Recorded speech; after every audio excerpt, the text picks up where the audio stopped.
हम निर्णय लेते हैं। ठीक है, शांति प्रसाद भट्ट जी, क्या जो कांग्रेस कहती है, क्योंकि सीएए का नोटिफिकेशन जारी हुआ उसके बाद राजनीति शुरू हुई और कहा गया कि अगर बीजेपी आती है तो संविधान पलट जाएगा, क्या आप इस बात से इत्तेफाक रखते हैं?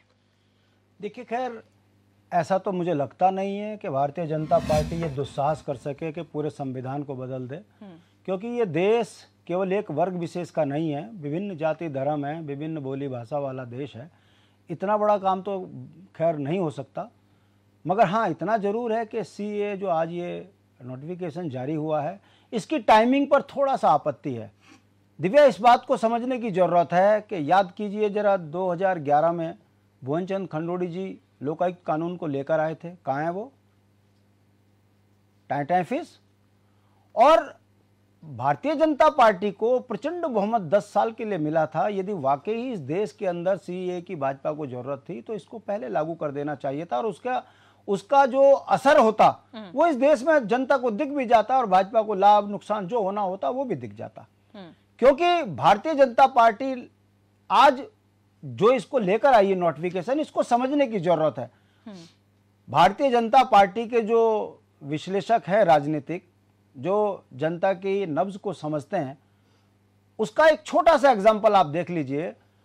सीए का नोटिफिकेशन जारी हुआ, आज डिबेट हो रही है, वरना इस समय पर जो है जो डिबेट का मुद्दा होता वो क्या है, वो मुंह से निकल रहा है दिमाग से मेरे, इलेक्टोरल बॉन्ड। आज इलेक्टोरल बॉन्ड पे होता और भारतीय जनता पार्टी राजनीतिक रूप से नंगी हो चुकी होती कि कितने भ्रष्ट और बेईमान नेता भारतीय जनता पार्टी में हैं, ईमानदारी की बात करते हैं और कितने बेईमान हैं, इस पर चर्चा हो रही होती। खैर, एक देश एक संविधान की बात करने वाली भारतीय जनता पार्टी यदि पूर्वोत्तर क्षेत्र को इससे दूर रखती है तो समझ लीजिए एक देश एक विधान एक संविधान कहाँ है, ये ऐसा क्यों किया गया है। दूसरी बात, भारतीय जनता पार्टी ये कहती है कि हमारे यहाँ देश में 4 जातियाँ हैं, वो किसान हो, गरीब हो, नौजवान हो और महिलाएं।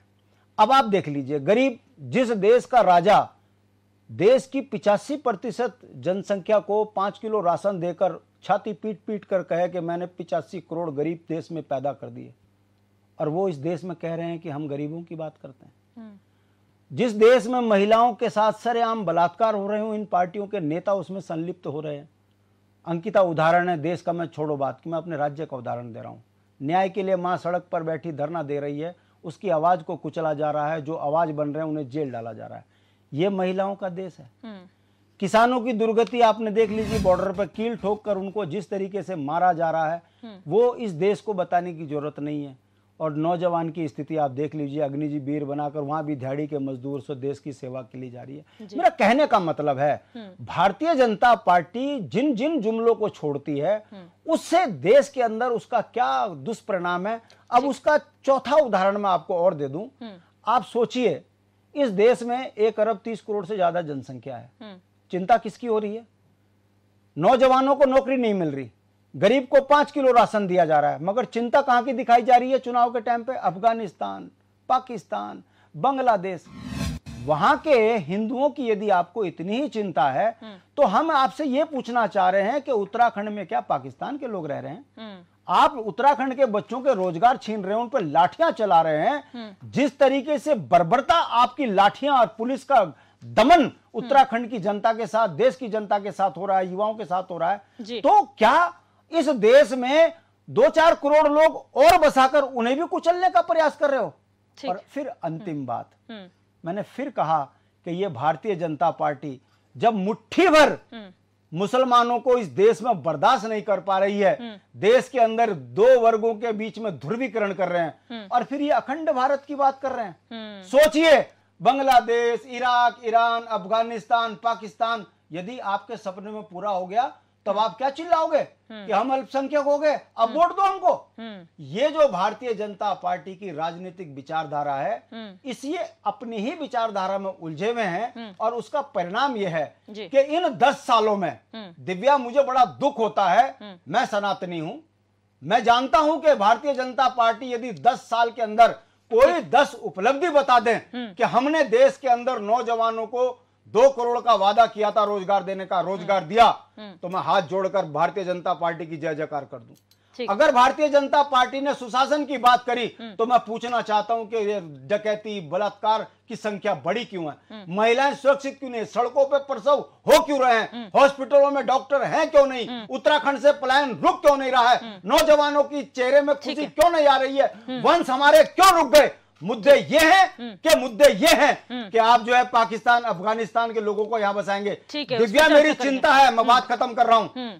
जब देश के टुकड़े हुए तो तमाम बंगालियों को लाकर उत्तराखंड की छाती पे बसा दिया, आज वो यहां इनके सांसद बोलते हैं उनको यहां का मूल निवासी बनाएंगे। अब हमको डर लगता है कि जिस तरीके से भू कानून खत्म कर अगर ये बांग्लादेश के लोगों को यहां का नागरिक बना देंगे और फिर हमारी छाती पे लाके बैठा देंगे तो हम क्या कहे समझे कि हमारे साथ ये न्याय होगा कि अन्याय होगा। कहने का मतलब है ये जुमलेबाज भारतीय जनता पार्टी जिस तरीके से इस देश को अराजकता की ओर लेके जा रही है उससे शंका करना स्वाभाविक बनता है कि जब आप देश के संविधान के अनुसार देश को नहीं चला पा रहे हो तो जाती हुई सरकार में इस तरीके के कानून को लेकर आना आपकी हर कार्य प्रणाली पर सवाल खड़ा करता है। और इलेक्ट्रॉल बॉन्ड में जो आपका चेहरा सरकारी रूप से नंगा हुआ है उससे पता चलता है कि चोर कितना ही बेईमान हो मगर एक दिन जब चोरी खुलती है तो फिर चेहरा दिखाने लायक नहीं होते। और मेरा विश्वास है, याद कर लीजिए, इस चीज को कोड करके रख लीजिए,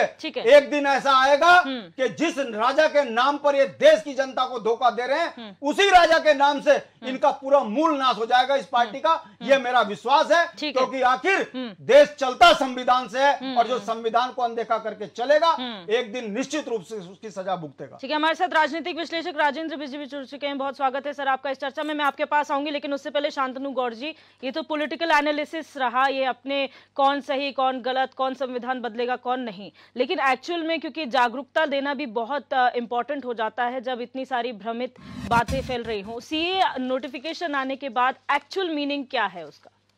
ma'am, as far as the debate is concerned on the legal side, इसमें एक चीज ये देखना बहुत जरूरी है कि ऐसा क्या था जो ये एक्ट लाना पड़ा, क्या मजबूरी थी, क्या रीजंस थे।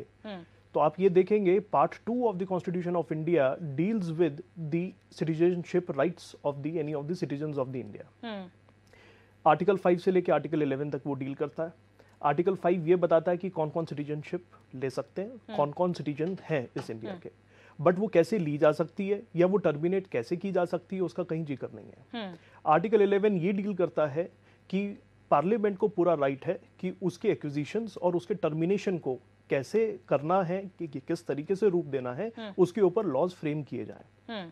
आर्टिकल 10 ये डील करता है कि अगर आर्टिकल 11 में कोई लॉ प्रोवाइड होते हैं और किसी को अगर ऑलरेडी सिटीजनशिप दी जाती है तो उसका कंटिन्यूएंस रहेगा, उसके साथ कोई छेड़छाड़ नहीं होगा, उसको स्ट्रिप ऑफ नहीं किया जा सकता। उसके दायरे में अमेंडमेंट्स कई हुए। पहला एक्ट आया सिटीजनशिप एक्ट 1955, क्योंकि जब पार्टीशन हुआ 1947 में सो कई सारे माइनॉरिटीज इधर से उधर, पाकिस्तान से इधर टू एंड फ्रॉम ट्रांसफर हुए, जिसके वजह से बहुत कॉम्प्लेक्स इश्यूज अराइज हुए, जिसकी वजह से ये मजबूरी बनी कि सिटीजनशिप एक्ट 1955 लाया गया। आर्टिकल 11 को पावर्स को यूज करते हुए कई बार उसमें अमेंडमेंट हुए, 1986, 1992, 2003 में, फिर उसके बाद 2005, 2015 और हाल ही में 4 दिसंबर 2019 में। अब ये जो रिसेंट जो हमारा एक्ट है सिटीजनशिप अमेंडमेंट एक्ट 2019, इसके अंदर it talks about the illegal migrants, those who have come from 3 of the countries, Pakistan, Bangladesh and Afghanistan. अब ये वो वहां से जो आ रहे हैं वो कौन है? Hindu, Sikh, Buddhist, Jains, Parsis and Christians. ये वो लोग हैं जो वहां पे उस कंट्री में माइनॉरिटी हैं, क्योंकि वो मुस्लिम डोमिनेट कंट्रीज हैं और उनकी मुस्लिम आइडेंटिटी है। सो इलीगल माइग्रेंट्स को स्टेटस कैसे दिया